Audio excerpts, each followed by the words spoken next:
শিৱসাগৰত অখিল গগৈ ঘূৰুৱাব পৰা আমাৰ ইমান কাৰ্যকৰ্তা আছে, তেওঁলোকে কি ভাবিব যে আমি থাকোঁতে দাদা কিয় আহিব লগা হ'ল?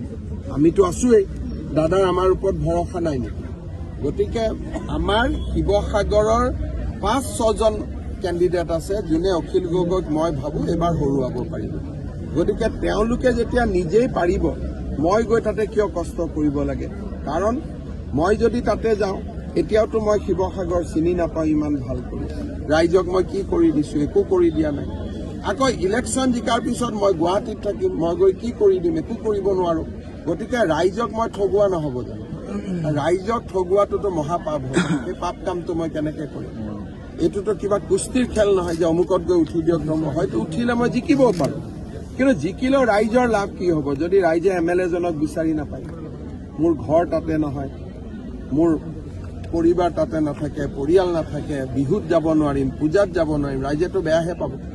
গতিকে ৰাইজে বেয়া পোৱা কাম বিজেপিয়ে নকৰে।